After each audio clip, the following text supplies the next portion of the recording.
पश्चिम बंगाल में जलपाईगुड़ी के पास खड़ी कंचनजंगा एक्सप्रेस में पीछे से एक मालगाड़ी ने टक्कर मार दी। रंगापानी और निजबाड़ी के पास हुए हादसे में 3 बोगियां बुरी तरह क्षतिग्रस्त हुई। इस हादसे में 15 लोगों की मौत और 60 लोग घायल हैं। पश्चिम बंगाल में हुए रेल हादसे पर रेल मंत्री अश्विनी वैष्णव ने कहा कि हादसे के पीड़ितों को दी जाने वाले अनुग्रह राशि में बढ़ोतरी की गई है। इसमें मरने वाले के परिजनों को 10 से 10 लाख रुपए, गंभीर रूप से घायलों को 2.5 लाख रुपए और मामूली रूप से घायल होने वालों को 50 से 50 हजार। ट्रेन हादसे को लेकर पश्चिम बंगाल की मुख्यमंत्री ममता बनर्जी ने कहा, वे रेल मंत्रालय यात्रियों की सुविधाओं की परवाह नहीं करते हैं। वे रेलवे के अधिकारियों, इंजीनियरों, तकनीकी कर्मचारियों और श्रमिकों की परवाह नहीं करते हैं। वे भी परेशानी में हैं।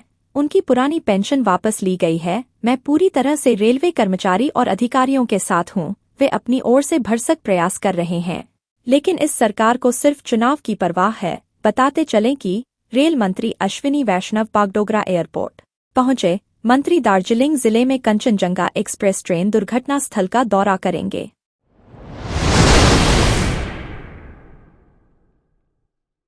दिल्ली के इंदिरा गांधी अंतर्राष्ट्रीय हवाई अड्डे पर सोमवार को अचानक से कुछ देर के लिए बिजली गुल हो जाने से हंगामा मच गया। बताया गया है कि एयरपोर्ट पर करीब 20 से 30 मिनट के लिए बिजली गुल हो गई, जिससे यहां बोर्डिंग से लेकर चेक इन तक में समस्या पैदा हो गई। इससे यात्री परेशान हो गए। एयरपोर्ट पर यह दिक्कत अचानक क्यों आई, यह अभी साफ नहीं है। बिजली आपूर्ति बाधित होने से अंधेरा छा गया।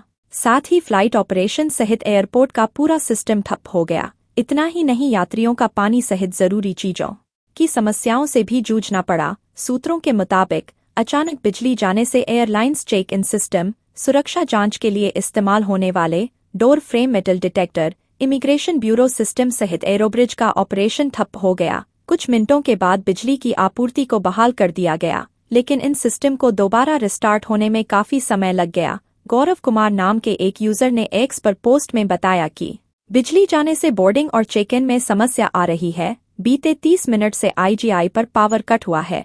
इससे दिल्ली एयरपोर्ट में बोर्डिंग पर प्रभाव पड़ा है।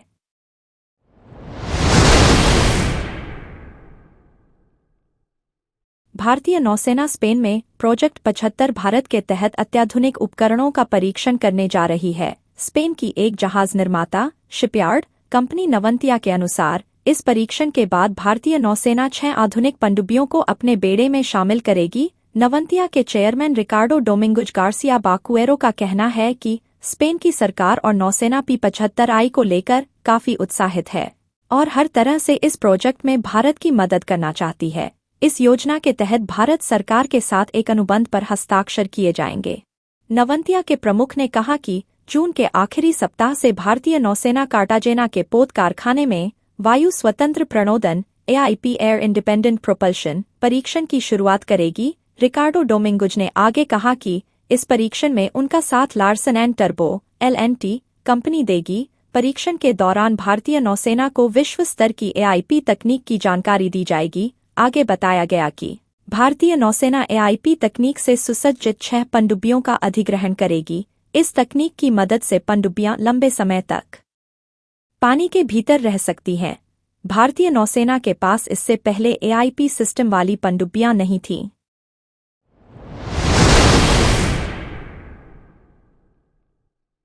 देश के सबसे बड़े केंद्रीय अर्धसैनिक बल CRPF की विशेष इकाई कोबरा, जिसके कमांडो जंगल वारफेयर में एक्सपर्ट होते हैं, ने 9 माह बाद अपने साथी की मौत का बदला लिया है। सोमवार को झारखंड के पश्चिम सिंहभूम जिले के लिपुंगा जंगल में कोबरा और नक्सलियों के बीच हुई मुठभेड़ में 4 नक्सली मारे गए हैं। इन नक्सलियों पर 25 लाख रुपए का इनाम था। इन नक्सलियों ने 9 माह पहले CRPF कोबरा के एक जवान को एम्बुश में धोखे से मार डाला था। कोबरा कमांडो लंबे समय से इन नक्सलियों की तलाश में थे। इस मुठभेड़ में सुरक्षा बलों ने 2 हार्डकोर नक्सलियों को भी गिरफ्तार किया है। पश्चिम सिंहभूम जिले के गुआ थाना क्षेत्र के घने जंगलों में कोबरा और नक्सलियों के बीच यह मुठभेड़ हुई है। मारे गए नक्सलियों में सब जोनल कमेटी मेंबर कांडे होनहागा उर्फ त्रिशुम, एरिया कमेटी मेंबर सिंगराई उर्फ मनोज, LGSM सूर्या उर्फ मुंडा देवगम और महिला नक्सली जोंगा तुर्की शामिल हैं। नक्सलियों के कब्जे से 2 SLR, 1 इंसास और 2 303 राइफल बरामद की गई हैं। गिरफ्तार किए गए 2 नक्सलियों में टाइगर उर्फ पांडू हांसदा और बातरी देवगम शामिल है। सूत्रों के मुताबिक कोबरा ने अपने शहीद साथी का बदला ले लिया है। कोबरा कमांडो के बारे में कहा जाता है कि वे अपनी साथी के लिए जान की बाजी लगा देते हैं।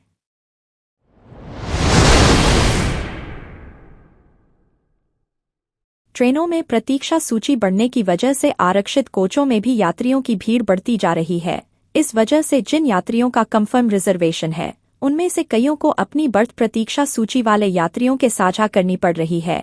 इस वजह से सफर के दौरान उन्हें काफी असुविधा हो रही है। कंफर्म टिकट वाले यात्रियों की इस समस्या को देखते हुए उत्तर मध्य रेलवे के प्रयागराज मंडल ने विशेष जांच अभियान शुरू किया है।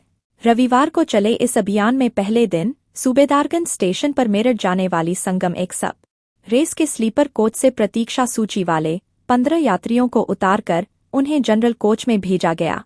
इस बीच प्रयागराज जंक्शन पर सीनियर डीसीएम हिमांशु शुक्ला के नेतृत्व में यात्रियों की बैठक हुई। स्टेशन निदेशक कक्ष में आयोजित बैठक में तमाम विभागों के अफसरों एवं कर्मचारियों ने शिरकत की।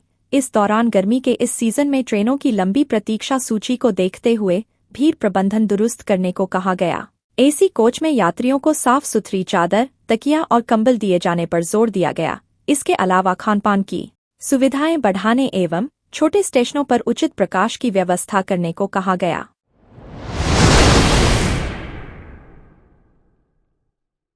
पहली बार आदि कैलाश से योग दिवस का आगाज किया जाएगा। पार्वती सरोवर के किनारे 21 जून को अंतर्राष्ट्रीय योग दिवस पर मुख्यमंत्री पुष्कर सिंह धामी कार्यक्रम का शुभारंभ करेंगे। आयुष विभाग योग दिवस कार्यक्रम के लिए तैयारियों में जुट गया है। पिथौरागढ़ जिले में स्थित आदि कैलाश अब पर्यटन के रूप में उभर रहा है। पिछले साल प्रधानमंत्री नरेंद्र मोदी ने आदि कैलाश की यात्रा की थी। इसके बाद देश दुनिया में आदि कैलाश की यात्रा के लिए पर्यटन और श्रद्धालुओं का रुझान बढ़ा। इसे देखते हुए प्रदेश सरकार ने पहली अंतर्राष्ट्रीय योग दिवस को आदि कैलाश में मनाने का निर्णय लिया। पहले योग दिवस पर राज्य स्तरीय कार्यक्रम हल्द्वानी में रखा गया था। अब इसे बदलकर आदि कैलाश में पार्वती सरोवर किनारे किया जाएगा। चारों ओर हिमाच्छादित पहाड़ियों में मुख्यमंत्री धामी समेत अन्य लोग अनुलोम विलोम, प्राणायाम समेत योग की विभिन्न क्रियाओं का अभ्यास करेंगे। सचिव आयुष पंकज कुमार पांडेय ने बताया कि 21 जून को 10वां अंतर्राष्ट्रीय योग दिवस आदि कैलाश में मनाया जाएगा। इसके अलावा हर जिले में भी योग पर कार्यक्रम होंगे। आदि कैलाश से मुख्यमंत्री योग दिवस का शुभारंभ करेंगे।